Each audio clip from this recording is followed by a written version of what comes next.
اور پیاری بہنوں، یہ صرف اور صرف حضرت محمد صلی اللہ علیہ وسلم کی دعا ہے کہ جنہوں نے ہمیں بندر بننے سے، سور بننے سے بچایا ہوا ہے، ورنہ ہم پر بھی کب کا عذاب آ چکا ہوتا، کیونکہ ہم بنی اسرائیل سے کبھی بھی پیچھے نہیں رہے، بلکہ بنی اسرائیل بھی اس حد تک سرکشی اور نافرمانی میں نہیں پڑے ہوں گے جتنا ہم لوگوں نے اس حد کو کراس کر دیا۔ استغفر اللہ۔ رشوت خوری ہماری پوری نہیں پڑتی،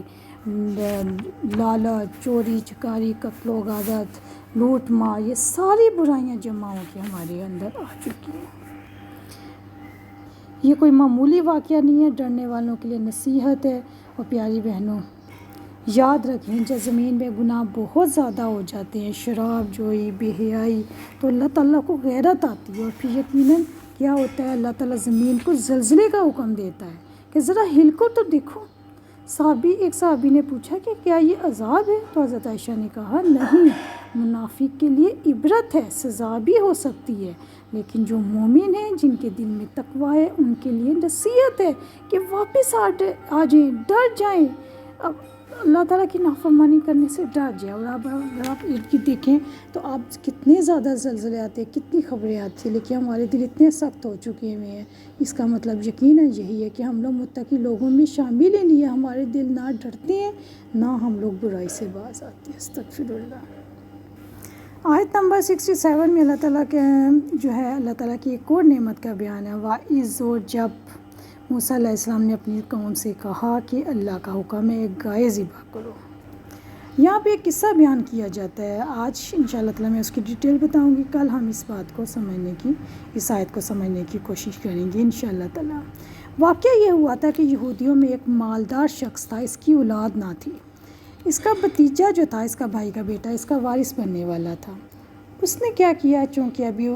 اس چچا کے مرنے کے بعد بھتیجے کو اس کی جائیداد ملنی تھی، تو اس میں تو صبر تھا ہی نہیں، اس نے صبر نہیں کیا کہ کب تک میرا چچا مرے گا اور مجھے جائیداد ملے گی۔ اس نے اپنے چچا کو قتل کر دیا، اور چچا کو قتل کر کے اس کی لاش چپکے سے محلے کے ایک شخص کے دروازے پر ڈال دی، اور پھر خود ہی صبح اٹھ کے لوگوں سے جھگڑنے لگا کہ تم نے یعنی اس گھر کے لوگوں سے جھگڑنے لگا جس کے دروازے پہ ڈالی تھی، کہ تم نے میرے چچا کو قتل کیا ہے، مقتول کی دیت دو۔ انہوں نے قتل کا انکار کر دیا، ظاہری بات ہے وہ تو سچے تھے، انہوں نے تو قتل کیا ہی نہیں تھا، مگر یہ اپنے آدمیوں کو لے کر ان پر چڑھ دوڑا اور ان کو مارنے کوٹنے لگ گیا۔ لوگوں نے بیچ میں بچاؤ کر کے ان کو سمجھایا کہ بھئی تم لوگوں میں اللہ کے نبی حضرت موسیٰ علیہ السلام موجود ہیں، تو یہ معاملہ ان کے پاس لے کے جاؤ، وہ آسانی سے یہ معاملہ طے فرما دیں گے۔ چنانچہ جن لوگوں پہ الزام لگایا گیا وہ حضرت موسیٰ علیہ السلام کی خدمت میں حاضر ہوئے اور کہنے لگے کہ فلاں فلاں یہ شخص ہے، اس نے ہم پہ ناحق قتل کی تہمت لگائی ہے، اور اللہ جانتا ہے، ہمارے فرشتوں کو بھی خبر نہیں۔ حضرت موسیٰ علیہ السلام نے دعا فرمائی کہ یا اللہ معاملہ کھول دے۔ اللہ تعالیٰ نے حکم دیا کہ گائے کو ذبح کراؤ۔ آپ نے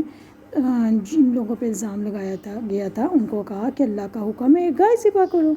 اب یہ لوگ جو تھے نا، یہ تعجب سے پوچھنے لگے کہ قاتل کا پتہ لگانے کے لیے گائے کے ذبح کرنے سے کیا تعلق، کہیں آپ ہم سے مذاق تو نہیں کر رہے؟ تو حضرت موسیٰ نے کہا کہ بھئی اللہ کی پناہ، شرعی احکام بیان کرتے وقت میں کیوں مذاق کروں گا، یہ تو جاہلوں کا حکم ہے، میں تو تمہیں اللہ کا حکم بتا رہا ہوں کہ اگر تو وہ ملزم جن کے اوپر جرم لگایا گیا تھا، اگر تو وہ حکم سنتے ہی گائے کو ذبح کر دیتے تو حکم کی تعمیل ہو جاتی، حکم پورا ہو جاتا، لیکن انہوں نے کریدنا شروع کر دیا، تعویلیں دینا شروع کر دیا، اچھا گائے کس عمر کی ہو، کیسی ہو، چھوتی ہو، کام میں استعمال والی ہو۔ ان سوالات کی وجہ سے اللہ تعالیٰ نے ان کے حکم میں سختی کرتے گئے، آخر کار جو نشانیاں بتائی گئی تھی، جب اس طرح کی ایک گائے ملی تو پھر انہوں نے اس کو قتل کیا۔ اس کے بارے میں آگے انشاءاللہ تعالیٰ ہم ڈیٹیل سے بات کریں گے۔ اللہ تعالیٰ ہمیں دین